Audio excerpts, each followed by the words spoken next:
Latest టెక్నాలజీతో చిన్న injection తో నన్ను పూర్తి ఆరోగ్యవంతురాలను చేశారు. Elite spine and pain management centre, Manikonda, Dilsukh Nagar. బంగారు భవిష్యత్తుపై ఎన్నో కలలు కంటూ విదేశాలకు వెళ్తున్న మన యువత అక్కడ అష్టకష్టాలు పడుతున్నారు.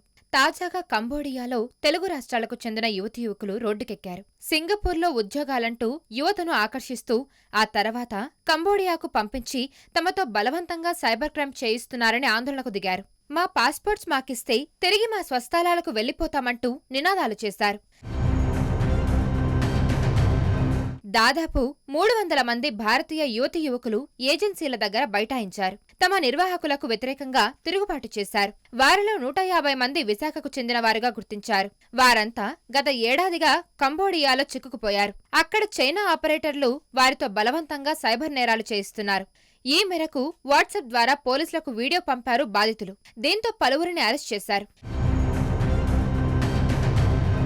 ఈ నేపథ్యంలోనే వారిని తిరిగి భారత్కు తీసుకొచ్చేందుకు కేంద్రం సహకరించాలని కోరుతున్నారు విశాఖ పోలీసులు. ఈ మేరకు విదేశీ వ్యవహారాల మంత్రిత్వ శాఖ సంబంధిత విభాగాలను సంప్రదించారు. ఇదిలా ఉంటే తమ పిల్లలు కంబోడియాలో చిక్కుకుపోవడంతో ఇక్కడ వారి తల్లిదండ్రులు ఆందోళన చెందుతున్నారు. వారిని త్వరగా భారత్కు తీసుకురావాలని కోరుకుంటున్నారు. అయితే దేశవ్యాప్తంగా దాదాపు 5,000 మందిని వివిధ ఏజెంట్ల ద్వారా కంబోడియాకు పంపించినట్టు తెలుస్తోంది. మరిన్ని వీడియోస్ కోసం ఛానల్ ని సబ్స్క్రైబ్ చేయండి. లేటెస్ట్ అప్డేట్స్ కోసం వాట్సాప్ ఛానల్ ని ఫాలో చేయండి. అండ్ లింక్ డిస్క్రిప్షన్ లో ఉంది.